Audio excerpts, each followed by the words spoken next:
Welcome, everyone, to another edition of SCRC's Let's Talk Caregiving. I'm your host, Roberto Velasquez, President and CEO of Southern Caregiver Research Center. And I'm here, as always, with my co-host, Marta Rañón, our Executive Vice President. How are you doing today, Marta? I'm doing great. Thank you, Roberto.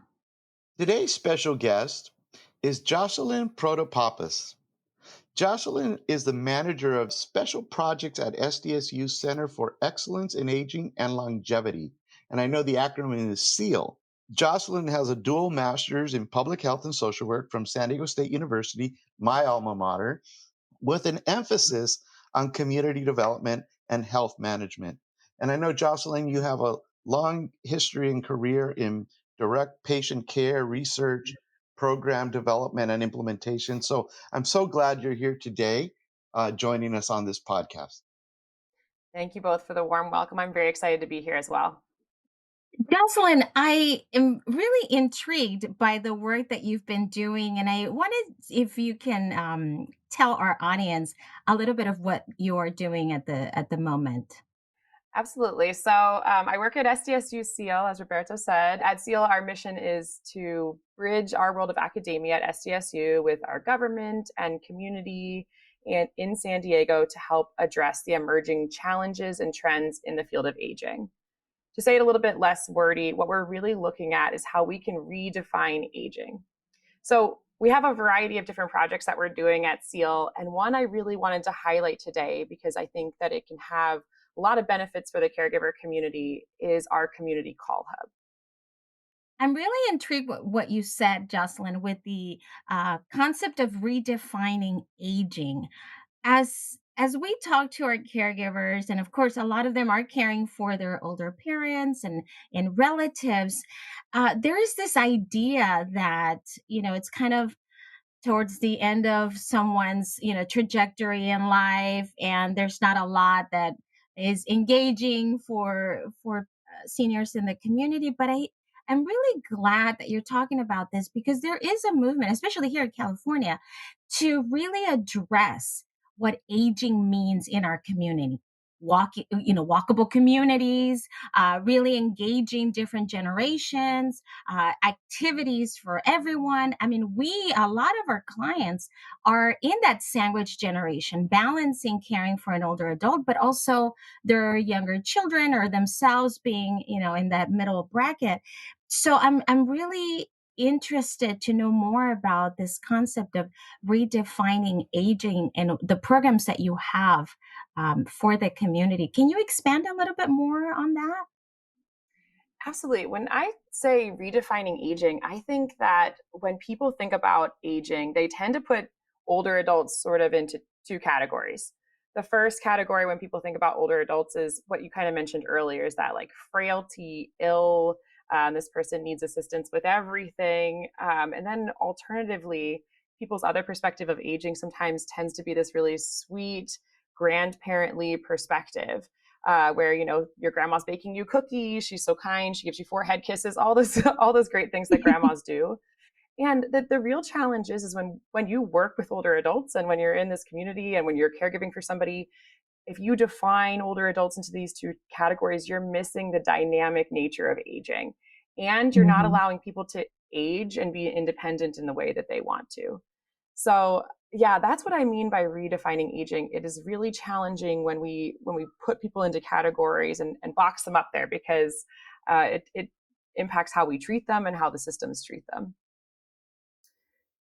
Yeah, you know what? Thank you for sharing that. When I think of redefining aging, I also think about, of course, in our world, the frail elderly, but with the giving the family the tools to remain independent, giving the family the professionals like at Southern Caregiver Research Center, our family consultants, our master's level clinicians who contact the families, who help them develop care plans, all with the purpose of trying to help the caregiver be a better caregiver, but also keep that individual in the home for as long as possible. Because we all know that living in your own home or with your loved ones is a much more, in many occasions, a much more rich experience and and it lends itself to a lot more social activities and things of that nature. However, being a caregiver can also become a very overwhelming and isolated existence. And then you also develop health problems as well, um, because of the loneliness, the isolation, the neglect of yourself. So, giving people the tools necessary to remain independent and remain, as Martha always tells people, helping them with self care is really, really important. I absolutely agree with that. I think that that's a really critical component, and I love to see that you are all at SCRC providing that support and professional help to unpaid caregivers. Because, in working in the community, what we've really found at SEAL, we do a lot of age-friendly community plans with different municipalities, and we survey older adults and caregivers to ask, what's going on in your community, what supports are out there for you. What we find a lot of times is people get dropped into the caregiver role, and often they don't have the tools, the support, things like respite care. They don't know where to get them. They don't know how to apply for in-home services and supports, all these different things that would make them successful. So it's wonderful to have that professional outreach and supports in navigating that system. And yeah, taking care of yourself when you're taking care of somebody else is very difficult. I have sat on a couple of committees in the community, and I'm so glad that you're talking about bridging the communities with municipalities and talking about how to really revamp the spaces where people live, especially seniors or aging adults. And I remember very specifically when I was a caregiver walking my aunt on the streets. She would be in a wheelchair, or maybe she was walking with a cane or a walker, and the streets were just so uneven and so difficult to maneuver, and these are older neighborhoods, and that neglect, not enough lighting and not enough places to sit. So now I cannot even go out without thinking about that, and I'm thinking, how is it going to be for me when I'm aging and I have to walk down the street and maybe my mobility is limited. And so these are important considerations to take into account. So I'm very glad that you're addressing these. How can the community, or maybe the groups that you work with, how can they give you feedback? How can they enrich the work that you're doing, especially because there are so many diverse communities? And I'm talking about, just geographically, but also in different stages of construction and deconstruction. So, how can the community work with you to give you this feedback? As far as the age friendly communities go, so at SEAL, we've been involved in 9 different municipalities, mostly in Southern California, but also we've had an opportunity to work with the County of Madera in creating these age friendly plans. And I would say that, if people are unable to get in on the action planning part, which is right now in Encinitas and Oceanside, we are up there we're open to feedback. We're taking feedback from the community and listening sessions and surveys about exactly what you're talking about, that built environment, the social environment that supports people. So we are looking for feedback there. On communities that are already been completed, what I would say is that if your community has an age-friendly action plan that is sitting on the shelf collecting dust, it's time to blow that baby off and take it to your senior commission, take it to your city council, and use that as a platform to say, hey, we talked about looking at, a AARP community walk audit, or we talked about the sidewalks in this community, but the action isn't necessarily there. These plans right now, the feedback has to come back to the city council, to the senior commission, to whoever is supporting that plan, um, to help keep that moving forward. I think that is great suggestions, and I think it's even more important right now during these times when we're going to be maybe experiencing some major cuts to federal budgets, um, and a lot of the nonprofits and government agencies are bearing down, are not sure what to expect or what kind of cuts they might be receiving, but it's important to have people's voices out there and advocating for the needs of older adults. And when I hear age friendly, I also hear in my head dementia friendly, which always goes hand in hand. Age friendly, dementia friendly communities, because not everybody, of course, gets dementia, Alzheimer's, but a large percentage of people do. And those are one of the most difficult conditions to live with, especially as a caregiver. So you need these resources, you need these tools like through Southern Caregiver Resource Center, through the SEAL programs that help you maintain yourself once again in your home and at the best, at the most, the optimal level that you can be, either as a caregiver or the older adult. I'm interested to hear more about the program that you have been working on where seniors, for example, or older adults might find themselves more and more isolated. How can they be supported? I know, for example, with some of the caregivers that we work with, they are also long distance caregivers. So they might live in another city, in another state, even in another country. And so that fear of who's going to look out for mom or dad, and what can they do to ensure that there's another set of eyes uh, on these individuals that they care for. So this is a perfect segue. It's like you guys have done this before. Segue into talking about our community call hub at SEAL, which I think can actually lend itself to both supporting caregivers and socially isolated older adults, like you're both mentioning. So I'm going to give you just a really quick a background about our call hub. In 2024, we launched our what was then called intergenerational call hub at SDSU SEAL. This was a collaboration between Determined Health, Meals on Wheels, and the university. And what we were doing was connecting students at SDSU with socially isolated older adults through our Call Hub program. The goal of the Call Hub program was to reduce social isolation in older adults. So we had students making phone calls for 15 minutes a week, once a week, to older adults who were identified as from Meals on Wheels as socially isolated. Well, the program was a success. We found that older adults lowered their loneliness scores on the UCLA loneliness score test by 2 points over the course of just 3 months, which was huge. One thing we did not consider with this program was that the impacts of this connection between the older adult and the student was actually bidirectional and had really positive impacts on the student as well. And so we were only able to collect like anecdotal evidence about the impact on students. And so what we've decided to do now is we've revamped our program, our Community Call Hub, and we are relaunching it this month in June to expand out from just students to actually anybody in our community. And we are looking for callers, so that community call. So it can be anybody in our community who's interested in making friendly phone calls once a week. And then on the other side, we are recruiting for older adults who may want to receive calls. Those older adults could be like Roberto was mentioning, mom who doesn't have anybody to connect with in our community because her family lives across the country, or it could be a caregiver.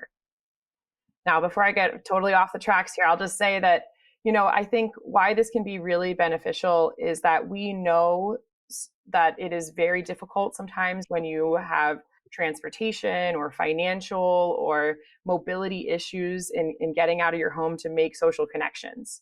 So the Call Hub is a really unique model because it's low tech, right? Almost every single person owns a phone, and it's very easy to push that accept button and pick up a friendly call that is looking to connect, build trust, and build a relationship.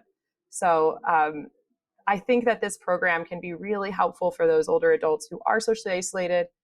But like Roberto was mentioning, caregivers tend to be more socially isolated because they're spending a lot of their time and focus caring for somebody else. Their own health can fall off, their own social connection can fall off. So if we get caregivers to sign up for these social connections, think about that just 15 minutes a week where somebody is asking them, hey, how are you doing? What's going on in your world? Tell me about something this week that made you excited, you know? I'm so glad that you said that, Jocelyn. It was actually, I was recalling a couple of conversations that I had when I was a caregiver that, I was so focused on the care of my aunt. And at that time, I was working full time and, had my own family. And I was feeling isolated because nobody was really asking about how I was doing. And are offering me any help or support. And of course, we talk about how to ask for help in our classes and how to gain some of those skills. But I know initially those feelings of isolation are very real. It's not an easy thing to be a caregiver. We acknowledge that caring for someone else, especially when they have some sort of a deteriorating chronic, cognitive decline, some sort of condition like that, can be very challenging. But then you add on top of it, no one's really asking you to come over to hang out because you're busy and you have to bring someone else along, and so that is very isolating. So I'm glad that you're offering that as an option. What do you think, Roberto? No, I love it. In fact, we know through research, as you were mentioning, Jocelyn, that caregivers who are score high on the loneliness scales, we actually measure that when we do our assessments. We have the UCLA loneliness scale as part of our assessment tool. We know that individuals who score high on that are at greater risk for developing health related problems, including dementia. So our family consultants really work to make sure that they're connecting with them as well. But we have large caseloads. So sometimes it might not be a month or two before we can talk to them. But if you had, they had an additional, like your call hub, your community call hub, somebody calling them, that would be an additional contact that they have. And before I forget, we recently, in the last several months, we actually did a special project just with Southern Caregiver Resource Center clients, where we called it Portraits in Caregiving. And we hired community photographers to go into family caregivers' homes, and who of course volunteered to do it and everything. And they would go and they would do some photographs sessions, black and white, beautifully photographed sessions, and to capture images of caregiving. And while we did it as a project for community awareness, which we'll be distributing later on, and we're actually going to have an open house in August and everything else on August 15th. But when we did it, we originally did it to create awareness. And what we found is that the families who participated were overwhelmingly excited about being part of this project. In fact, they were so delighted when they would come and do the photo shoots. They'd get all dressed up, the family caregiver and the care recipient, they, to the nines. They would ham it up and pose instead of just being natural in the home. And it just became such a socially um, in amazing activity for them. And they've continued to stay in contact. They would prepare a dinner for the photographers. I mean, it was just an amazing So sweet. interaction. So yeah, it was great. I think more than anything, it's really that validation, that recognition that caregivers, the work that caregivers do is invaluable and oftentimes unrecognized. And so I want us to all, as we go about our individual projects, as you are doing, audits in the community, Jocelyn, with the groups that you are involved with, that we really take into consideration the caregivers and the work that goes behind the attention of the individual that's receiving the care. There is a lot, and I think isolation. It also includes the caregiver, as well as that validation that's so necessary. So I just want to say thank you for doing that, and I think collectively we can impact our communities for the greater good. And I just wanted to say on a final note on the call hub, I mean, like you're both saying, these call hub, these caregivers do deserve recognition, and the feedback that we've gotten from our companions, the people that get calls, is I feel seen, I feel heard. And when you become a caregiver, that becomes so much of your identity, but you still have this other identity over here, which is you as a person. And so having somebody really focusing on that person is really valuable. I just wanted to note that for anybody out there who may be interested in either making calls, so being a caller as a volunteer, they can visit the CEAL website, which is ceal.sdsu.edu, and go to our Call Hub page. And if anybody knows somebody who may be wanting to get a once weekly phone call or would themselves like to get a phone call, they can visit the same website for our Call Hub page. And I will send that information to both of you as well. Thank you so Fantastic. much. Thank you. Yes, thank you so much for that. Well, that's all the time we have left for this edition of Let's Talk Caregiving. To hear more of our podcasts, follow us on your favorite podcasting platforms or visit our website at scrc.care. I want to thank Martha for co-hosting another important discussion, Jocelyn Protopappas for joining us today, and our audience for tuning in. If you're providing support to a loved one, you don't have to do this alone. Asking for help is not a sign of weakness, it's a sign of strength. To connect to our programs and services, visit our website at scrc.care or call us at 1-800-827-1008. If you live outside of San Diego and Imperial counties, visit caregivercalifornia.org to connect to the nearest Caregiver Resource Center in your area. To support our efforts and make a tax-deductible donation, please go to scrc.care and click on the Donate tab. And remember, SCRC is here for you, caring for those who care for others.